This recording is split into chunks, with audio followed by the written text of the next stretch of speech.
இந்த ஜனநாயகன்லயும் சரி, ம். போர்ட்ல வந்து 5 பேர் இருக்கிறதாவும் 4 பேர் ஒத்துக்கிட்ட மாரியும், ஒருத்தர் மட்டும் வந்து ஒத்துக்காத மாரி சொல்றாங்க. இங்க மெஜாரிட்டியுமே எதுவுமே யூஸ்ஃபுல்லா இல்லையே! இல்லங்க. இப்போ ஒருத்தர் சொல்றது எடுபடாது. ஆ, எப்பவுமே மெஜாரிட்டி தான். இப்ப ஓபிஎஸ்ஸ வந்து எடப்பாடி நீக்குனார்ல பொதுக்குழுல. எப்படி வந்து நீக்குனாரு? மெஜாரிட்டி வந்து ஓபிஎஸ் வேண்டான்னு சொல்லும்பொழுது நீக்குறாரு.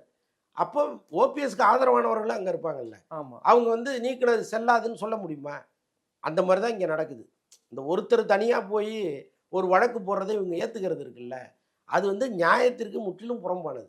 ம். எப்பவுமே மெஜாரிட்டி என்னவோ அதுதான் எடுபடும். அதனால தான் வந்து இந்த உறுப்பினர்கள்ல ஒற்றைப்படையில வர்ற மாரி வைக்கிறாங்க. யாருக்காவது அப்ஜெக்ஷன் இருந்ததுன்னா, யார் அதிகமா சொல்லியிருக்காங்களோ அதுதான் அங்க நிக்கும். ஆனால் இங்க என்ன நடக்குதுன்னா, இந்த தனியா அப்ஜெக்ஷன் சொன்னாரு பாருங்க, அவருக்கு மெஜாரிட்டி இல்ல.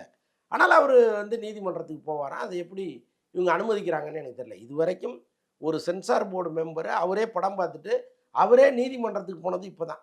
இது மாரி இதுக்கு முன்னாடி உதாரணமே கிடையாது. அப்ப இந்த மாரி பல நடைமுறைகள இவங்க உடைச்சுட்டே இருக்காங்க. ஸோ இதுதான் சென்சார் வந்து நியாயமா நடந்துக்கலங்கிறது மட்டும் தெரியுது. ம்.